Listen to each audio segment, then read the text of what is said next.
Welcome to Daily Tarot Reading for Self-Love, a self-love tip of the day, and a collective read for the community. So have your cards ready to do your own reading in the comments when we get to that point. And for those of you who are just getting to know us, I'm Heather. And I'm David. From ZenRoseGarden.com, home of Zen Ed Academy. As you come on, let us know where in the world you are watching from. We did a video a while ago, like a couple of years ago, on the 7 types of love. And I want to talk about a couple of those 7 types of love. Not all of them, but a couple of them right now. And we're all familiar with Eros, which is lover's love, right? It's like the romantic kind of love. And it's about the body love, you know? But there are 2 kinds of love we see people mix up when it comes to our niche, the spiritual and personal growth niche. There's ludus love, which is like, I like to call it the festival love. It's the playful love, and it's addicting. And we have a lot of it in Las Vegas on the weekends, well, pretty much every night. And it makes it easy, right? It's like the weekend festival, or the self-growth immersion for the weekend, or the drum circle at your local healing center. That you're really connected in the feel-good of the moment, but it doesn't last, right?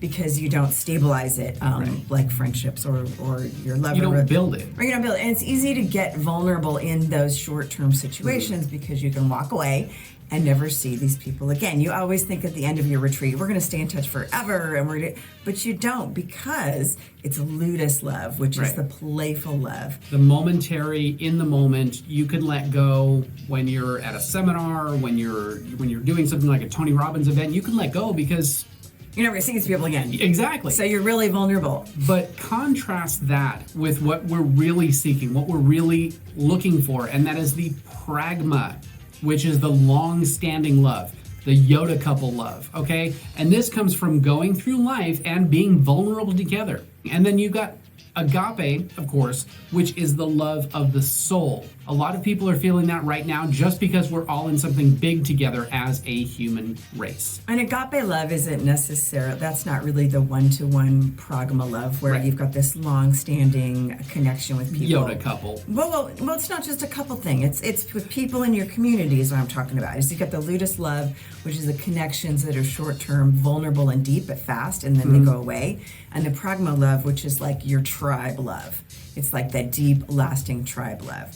So with agape, we see it because it's the love of the soul. We don't have to know each other to express that love. But before we pull a card of the day, we want to know which tarot card fits your day today. If you've got cards, pull one now. If you don't, pick one out of the imaginary tarot deck or oracle deck in your head and drop it in the comments. And tell us what you think it means to you. Whatever that card is that you got, whether you're pulling a card or whether you're pulling it in your head. Now it's time for the card of the day.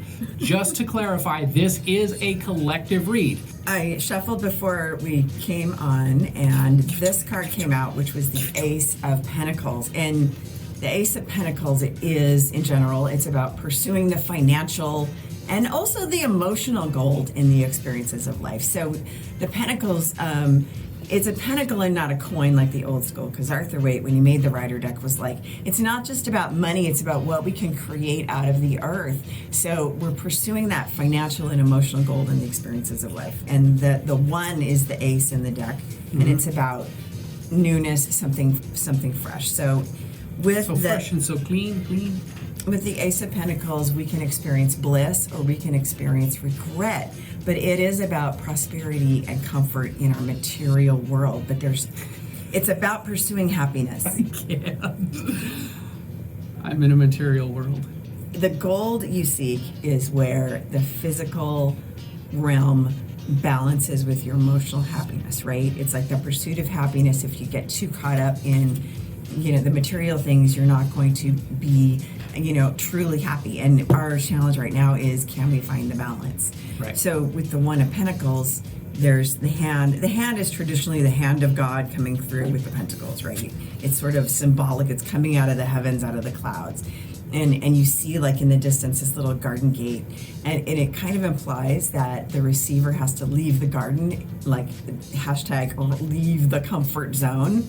And are you going to be responsible with your resources? But what the Ace of Pentacles calls you to do, and why this is relevant for us today, and what we are going through is we are being called now whether we frickin' like it or not, to be responsible with our resources.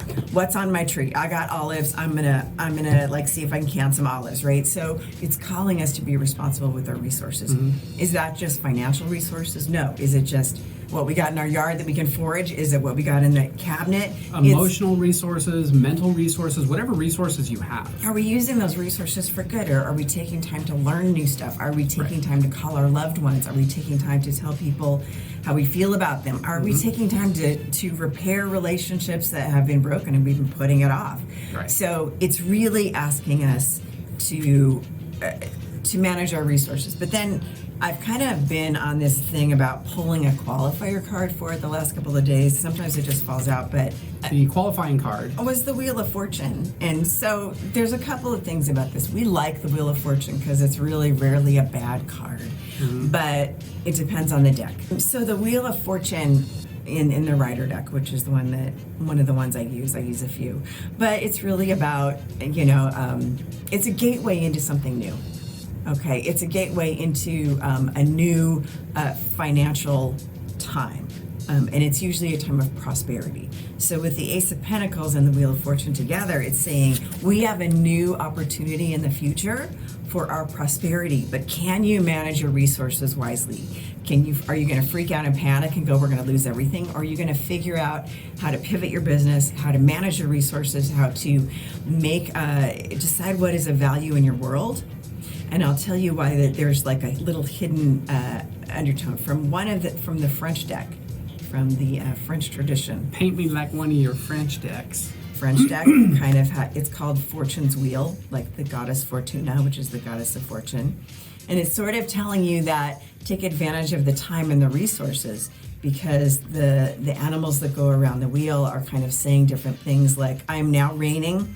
I used to reign, but now my reign is over. Or I'm going to reign. So as they go around the wheel, they're telling you different things that, when it's your time, make the best of it. And sometimes it's virus time and sometimes it's not. Sometimes it's human time. Just saying. I heard the Queen of Swords. Yep, Somebody Queen dropped of the Queen of Swords. Swords. The Queen of Swords is a person. That was Lisa. Okay, Lisa, the Queen of Swords is a person. If you're pulling that for yourself, you don't have time for bullshit right now. You're going to protect your tribe. You're going to protect your people. No bullshit. She takes care of her people.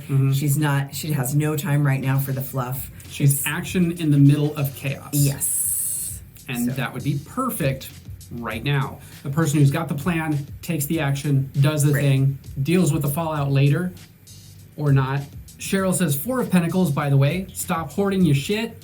Let the energy flow. Yeah, good. You got more? 4 of Pentacles is one of my favorite cards because the 4 of Pentacles, he's got 1 Pentacles under his foot, 2 here and 1 over here, and that can be telling us 2 different things. 1, stop hoarding your shit. Right. 2, be mindful of your resources. Be careful of who you give your stuff to. So I like to pull another card when you get the 4 of Pentacles because it can have both meanings. Right, so it kind of helps to clarify. And that's what we did today, and that's what we did for, I think, the last couple days, is the clarifying card on top of the initial card. So Cheryl, pull another card and see what it says about the 4 of Pentacles. Ask for some clarity on because it can be both things, like you're being selfish with your resources, share them, or it can be mindful of your resources. Right, and who you share those with. So let's get into our self-care tip of the day. Because now it's time for the good stuff.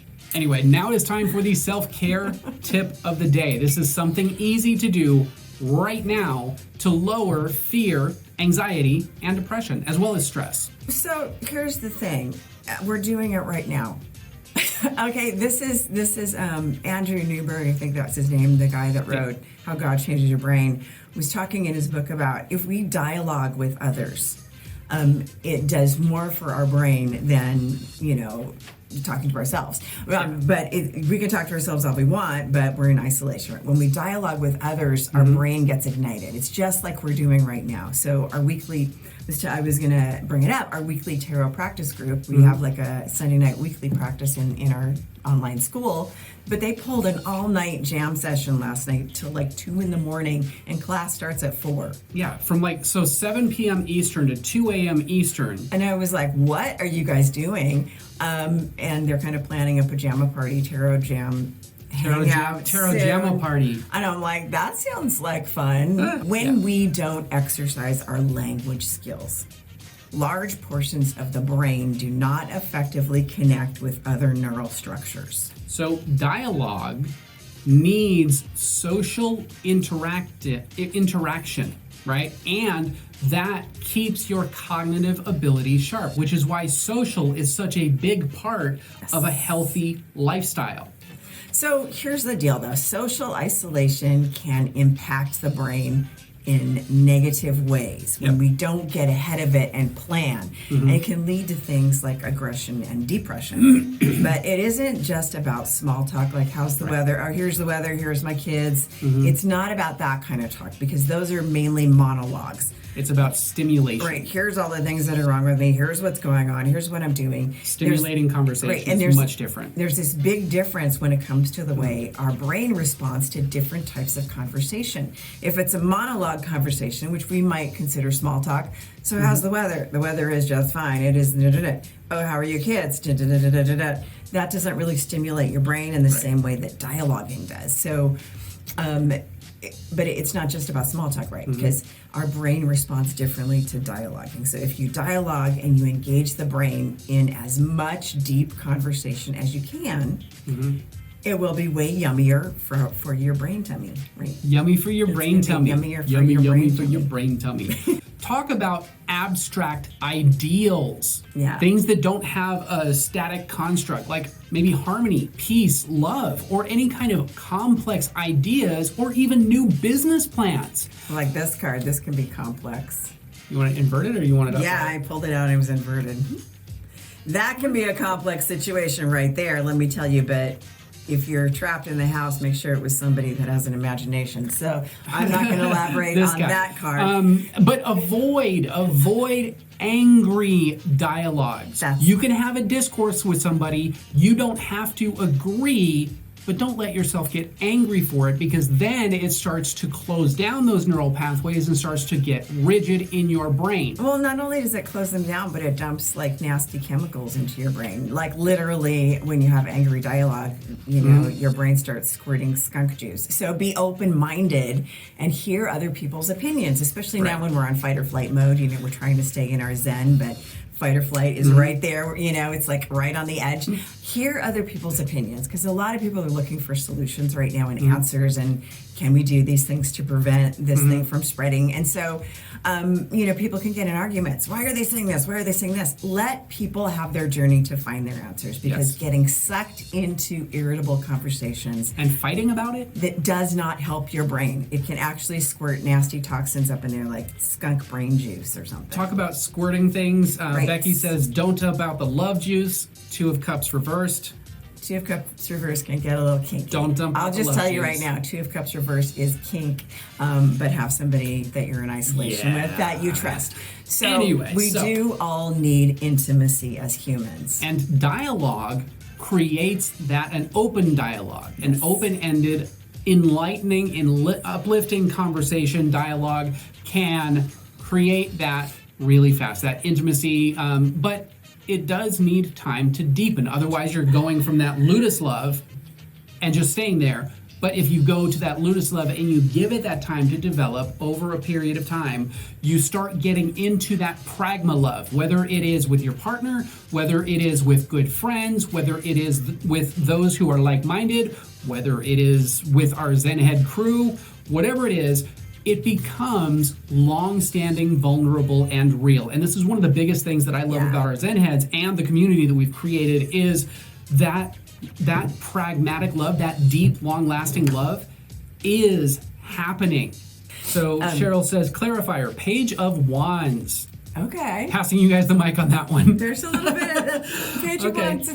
That's desire and but it's pretty fresh. Yeah. It's pretty fresh and new as far as kind of going out and seeing how you want to integrate with the world, especially after what's going on here. When we get back to that place where we don't have to isolate anymore, your passion levels are going to be a lot more clear. Yeah, the Page of Wands is about passion and desire, but going out and it's like going out and getting it. And then Becky says, I think they were out of those at the store, those Two of Cups reversed partners. Yeah, the kinky partners, they were like toilet paper. They were the first things to be grabbed up, apparently. We do have online connections just like this. So we'll tell you a little bit about our community right now. So officially, even though we had been teaching in-person workshops locally in Las Vegas for 10 years, actually 11, we saw a change coming a while ago, and our personal desire for a more solid community kind of prompted us to create our online metaphysical school and community 3 years ago to empower more people 24 hours a day while connecting our tribe across the globe. And here we are, boom. We've essentially created a fully operational healing center that fits in the palm of your hand. Now, to answer, Lisa said, isn't this a paid group? Would love to hang out with them too. Yes, Lisa, it is a paid group. The link is in the description. We'll get to more on that in just a moment. But check that out in the description. So check out the link. If you want to get in and hang out, right now we're teaching an extensive tarot class. We have hella fun in there. And Lisa, if you have any questions, feel free to reach out to me personally. On Facebook is probably going to be the best way. Hit me up. I will talk to you directly and answer any questions you have. And for anybody else too, if you've got any questions about it, hit me up. Facebook's going to be the fastest way to do that. Remember also, get your reverse Two of Cups on. That's all I'm saying. Get your kink on? Get your kink on. Everybody's got to get their kink on? But do remember to smile and laugh and exercise your mind and hug yourself and consciously relax and consciously breathe to activate that DMT in your lungs, right? Because that's how you do it. And dialogue, not monologue, with other people as often as you can. If you liked this video, hit the like button. If you want to see more videos like this, be sure to subscribe. And spank, spank, spank the bell. Go spank, up, spank. Go reverse Two of Cups on that bell. Go upscale. But don't let anybody see you, and maybe film it, because you might make money on the video on the internet. So spank the bell to turn notifications on. So you're the first to know when we drop a new video or go live. And now it is time to check out these videos over here and over here. Anyway, thank you guys for joining us. We will see you tomorrow. Same bat time, same bat channel. All of it. All of it.